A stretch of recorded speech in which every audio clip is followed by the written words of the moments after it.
აფხაზეთის ავტონომიური რესპუბლიკის მთავრობის თავმჯდომარის ლევან გალობლიშვილის ინიციატივითა და აფხაზეთის მთავრობისა და აფხაზეთის განათლებისა და კულტურის სამინისტროს ხელშეწყობით აფხაზეთიდან დროებით დევნილი 50 მოზარდი რუსთავის სპორტის სასახლეში პროფესიონალი მოკრივეების მონაწილეობით გამართულ საერთაშორისო სარეიტინგო ბრძოლებს დაესწრო. ტურნირი საქართველოს პროფესიონალური კრივის კავშირის ორგანიზებით გაიმართა და მასში 2024 წლის ზაფხულის ოლიმპიური თამაშების ბრინჯაოს პრიზიორი ლაშა გურული და ქართული კრივის სხვა ვარსკვლავები მონაწილეობდნენ. ღონისძიებას აფხაზეთის ავტონომიური რესპუბლიკის მთავრობის თავმჯდომარე ლევან გალობლიშვილი, საქართველოს პრეზიდენტი მიხეილ ყაველაშვილი, საქართველოს სპორტის მინისტრი შალვა გოგოლაძე, აფხაზეთის განათლებისა და კულტურის მინისტრი ბექა ღვაჩლიანი, აფხაზეთის მთავრობისა და ადგილობრივი ხელისუფლების წარმომადგენლები ესწრებოდნენ.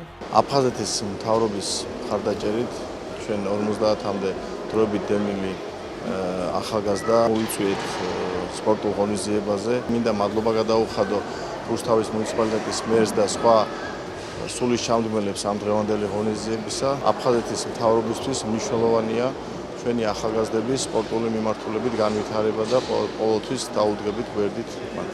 აფხაზეთის კულტურის, სპორტის და ახალგაზრდულ საქმეთა სააგენტო მხარს უჭერს სპორტის პოპულარიზაციას ახალგაზრდებში და აქტიურად არის ჩართული სპორტული ღონისძიებების ორგანიზებაში. ლაშა გურულის დიდი გულშემატკივარი ვარ და ოლიმპიადაზეც ვუყურებდი მის გამოსვლას, მიყვარს ეს სპორტი და დიდი მადლობა აფხაზეთის მთავრობას, რომ მომცა შესაძლებლობა დავსწრებულიყავი ამ საკრივო შოუს.